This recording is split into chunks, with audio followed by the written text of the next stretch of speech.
হইতে। ও তো ওর ফেস ভ্যালুটা বাড়াইতেই আসছে, সেটা হয়েছে, সেটা চলে গেছে, ওর টার্গেট ফিল আপও চলে গেছে। জায়ানি এখন বাচ্চা নিয়ে সিম্পেথি কামাইতেছে। বেয়াদব, জায়ানি খালি মিথ্যা কথা বলে বলে সিম্পেথি নাই, মিথ্যার ফল খুব তাড়াতাড়ি পাবি, সমস্যা নাই। আখি নাকি আহাদের সাথে সংসার করতে আসেনি, এসেছিল ভাইরাল হওয়ার জন্য। নিজের ফেস ভ্যালুটা বাড়িয়ে পরিচিত হয়েছে, তারপরে আহাদের সংসার ছেড়ে চলে গেছে। আখি একটা শয়তান বেয়াদব মেয়ে। এবার লাইভে এসে আখিকে উদ্দেশ্য করে এই কথাগুলো বলল তিশা। হঠাৎ করে কেন আখিকে নিয়ে এই কথাগুলো লাইভের মধ্যে বলল তিশা? জানতে ভিডিওটা না টেনে শেষ পর্যন্ত আমাদের সঙ্গেই থাকুন। সত্যি তিশা আপু, তুমি সত্যি হিসাবে অনেক কিছু করছো আখির জন্য, কিন্তু আখি তোমাকে বুঝলো না। বুঝবে কেন? ও তো আসছিলই ভাইরাল হইতে। ও তো ওর ফেস ভ্যালুটা বাড়াইতেই আসছে, সেটা হয়েছে, সেটা চলে গেছে, ওর টার্গেট ফিল আপও চলে গেছে। জায়ানি এখন বাচ্চা নিয়ে সিম্পেথি কামাইতেছে। আর কি, ও তো এই জন্যই আসছিল। ও চলে যাওয়ার একটা মেজর কারণ তোমরা দেখাও, যে হ্যাঁ এই কারণটার জন্য ও থাকতে পারে নাই। ও যখন এখানে ছিল, ওই বাসার বাজার পর্যন্ত ওর কথাই হয়তো, যে ও কি খাবে, রান্না পর্যন্ত আন্টি ওর কাছে জিজ্ঞেস করে করতো। আমি এমন ভাবে ওর উপরে সব অধিকার ছেড়ে দিছি, আন্টি আইসা ওর কাছে জিজ্ঞেস করতো যে আখি কি রান্না করবো আজকে।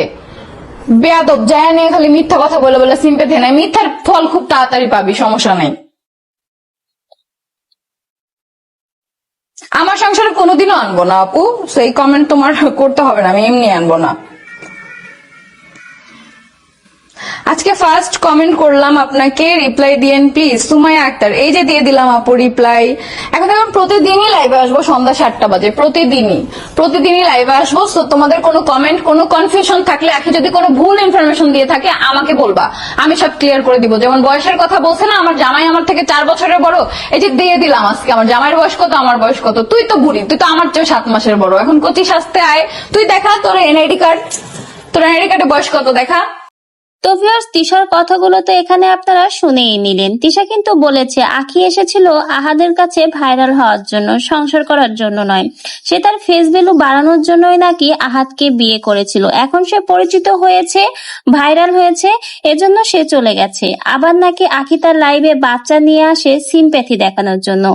আখিকে নিয়ে তিশা যে সকল কথাগুলো লাইভে এসে বলল, এই কথাগুলো শুনে আপনাদের কি মন্তব্য?